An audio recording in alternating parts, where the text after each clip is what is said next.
시편 105편 20절 말씀 봉독해 드립니다. 왕이 사람을 보내어 그를 석방하며 뭇 백성의 통치가 그를 자유롭게 하였도다. 아멘.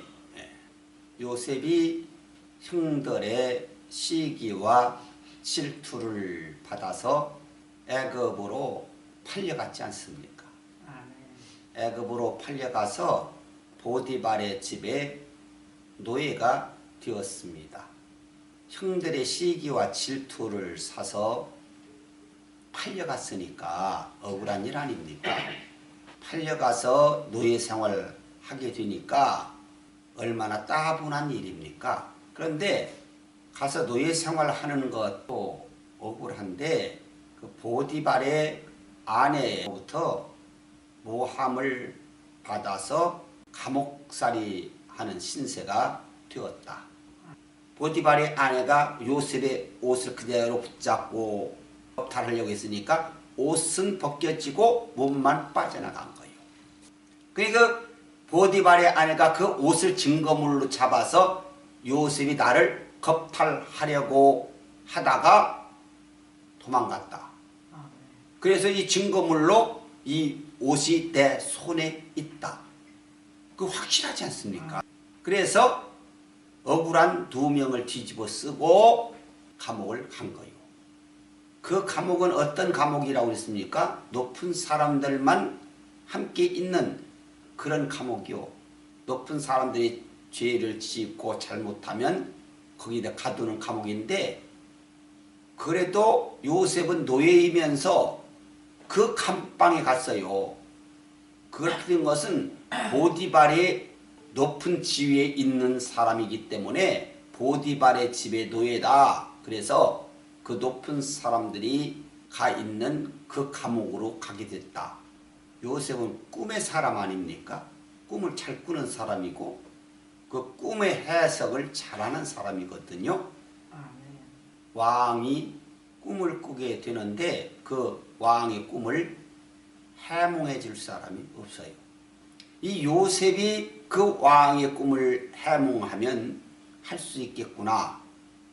고관들이 함께 있던 그 죄수들, 그들이 그걸 잘 알고 있어요. 그러니까 이 요셉은 우리 왕의 꿈을 해몽해 줄 수 있겠구나, 그렇게 생각을 해서 왕에게 그 소문을 알렸어요. 그래서 요셉을 불러내는 거예요. 그 요셉이 왕의 꿈을 해몽해 줬어요. 왕의 꿈이 뭐였습니까?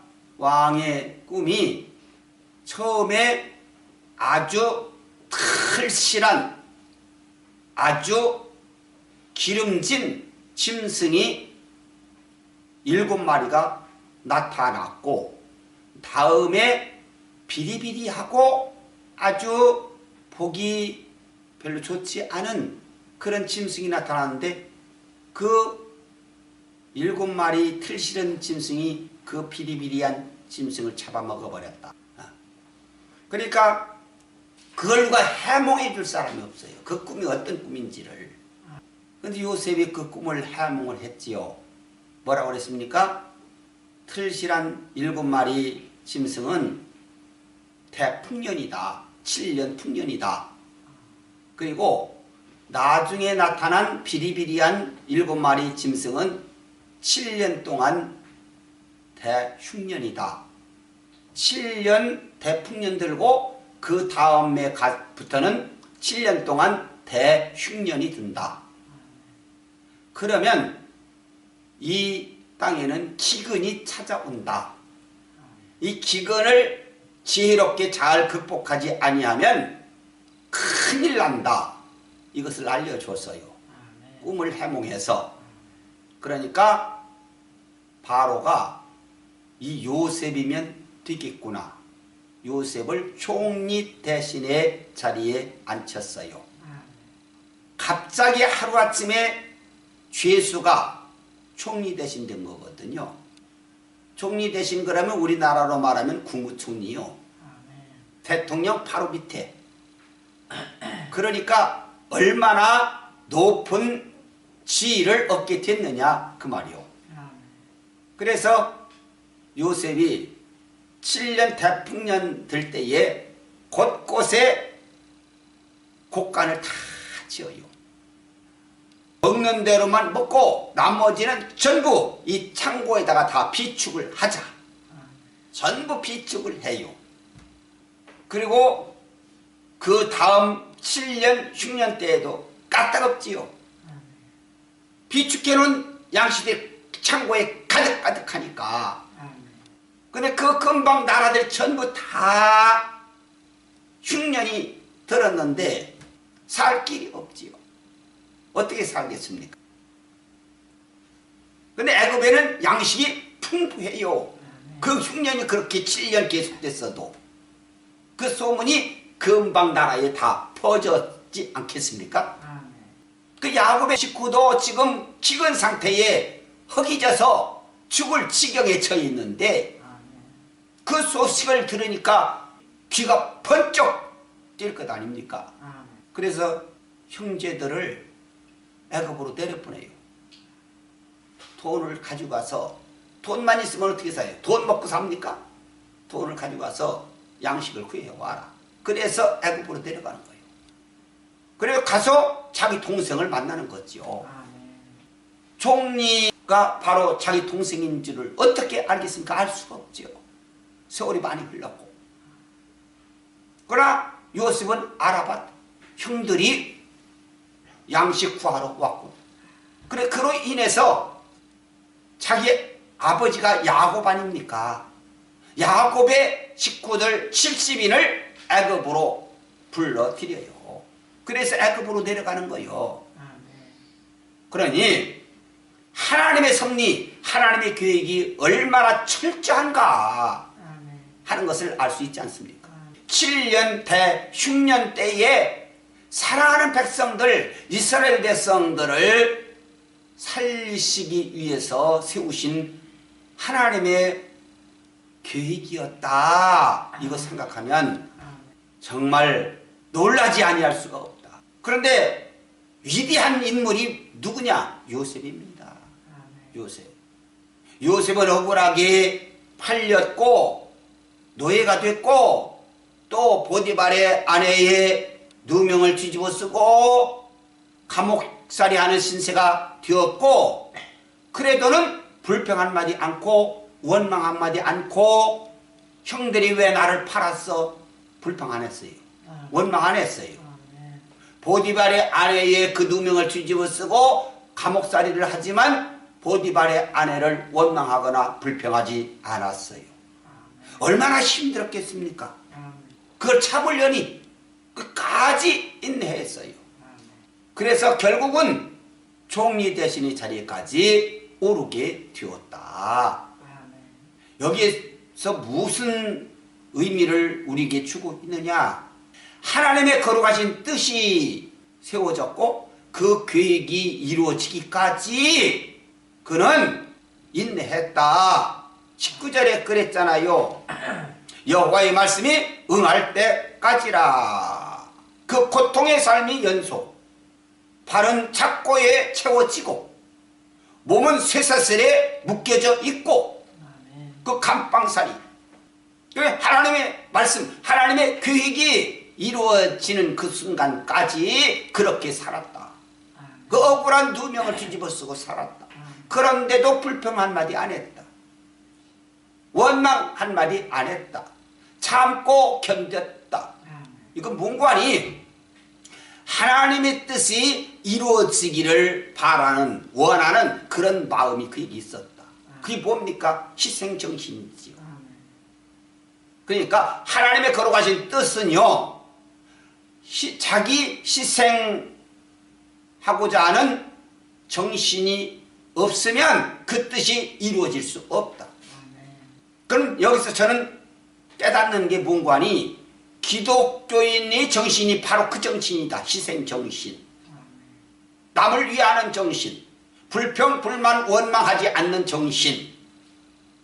항상 처한 자리에서 감사, 인내, 믿음 지키는 것 끝까지 해야 한다.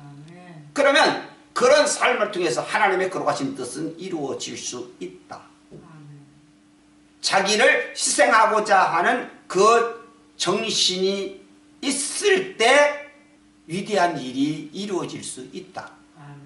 신앙생활뿐만이 아니에요. 직장생활도 마찬가지요. 나라를 섬기는 입장에서의 삶도 마찬가지요. 이 희생정신이 없으면 안 된다. 자기를 희생하고자 하는 그런 아름다운 정신이 있을 때 그 사회는 아름다워지는 거예요. 이 희생의 정신이 무엇을 말하느냐? 예수님의 정신이요. 예수님은 섬김 받으러 온 게 아니고 섬기려고 오셨지 않습니까? 자기 목숨까지 많은 인류를 위해서 내주시려고 오셨지 않습니까? 바로 그런 희생정신, 그 예수님 믿고 따르는 자들은 이 정신을 닮아서 살아갈 수 있어야 한다. 그게 뭐냐? 바로 신앙생활이다. 근데 우리 기독교인들이 그게 있느냐? 없다. 그러니까 기독교는 지탄의 대상이 되지. 본이 안 되지. 삶이 바꿔져야 되는데 삶이 바꿔지지 않지. 생활은 개체만 있지. 말만 잘하지. 행동이 없다. 삶이 따라주지 않는다. 그건 예수 헛 믿는 거다. 그건 예수님을 바로 믿었더라고 하면, 그 예수님의 정신을 가지고 살았더라고 하면 왜 기독교가 이렇게 지탄의 대상이 되느냐? 바꿔줘야 한다 그 말이야. 그래서 신앙생활 바로 해야 한다. 삶이 따라주는 신앙, 예수님 정신으로 사는 삶, 이게 이루어질 때 위대한 일이 나타날 수 있다. 하나님의 계획이, 하나님의 섭리가 그대로 이루어져 갈 수 있다. 저는 이 말씀 속에서 그걸 깨달아요. 그래서 오늘 본 말씀에 그렇지 않습니까? 왕이 사람을 보내어 그를 석방하니요. 왕이 요셉이 갇혀있는 감옥으로 사람을 보내요. 그 석방시켜.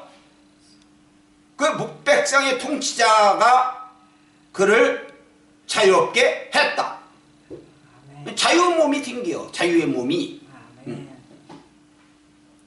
하나님께서 요셉을 통해서 이 거룩하신 뜻을 이루시기 위해서 이 일을 진행해 오셨음을 알 수가 있다. 그러면 그 뜻에 순응해야지. 그 뜻을 받아들일 수 있어야지. 그 뜻을 이루기 위해서는 자기를 희생하고자 하는 그 정신이 있어야지. 요셉과 같은 정신, 그게 있을 때 하나님 뜻이 이루어지는 거지. 그런데 오늘 기독교인들이 그런 게 있느냐? 없다. 나부터도 없다. 그러니까 고쳐져야 한다. 그러면 기독교는 다시 한번 다시 모든 사회인들에게 존경받는 기독교가 될 수가 있다. 지금도 늦지 않아요. 지금부터라도 이 생각을 바꿔야 돼. 정신을 바꿔야 돼. 예수님의 정신을 닮아야 돼. 예수님처럼 살아갈 수 있는 삶의 모습이 이루어질 수 있어야 돼. 이를 위해서 우리가 힘쓰고 노력해야 한다. 이를 위해서 기도해야 한다. 주시옵소서만 하지 말고. 지금 우리는 사순절 주간을 보내고 있지 않습니까? 예수님이 고난받으신 것을 생각하면서 지내는 그런 기간이 아닙니까? 예수님 정신을 조금이라도 생각해 봐야지. 닮을 수 있어야지. 그러면 그런 자기를 희생하고자 하는 원망 불평 없이 처해진 자리에서 인내하면서 참고 견디면서 믿음 지켜 살아갈 때 하나님이 그를 통해서 뜻 이루시고 영광 받으시고 이런 삶 되게 해주시라고 힘쓰고 노력하며 기도해야 되지 않느냐. 그렇게 하자. 그런 말씀입니다. 기도하십니다. 하나님 아버지, 감사합니다. 아멘. 감사합니다. 감사합니다. 이토록 사랑하시니 감사합니다. 깨닫게 하시니 감사합니다. 바른 신앙의 삶이 이루어지도록 도우시옵소서.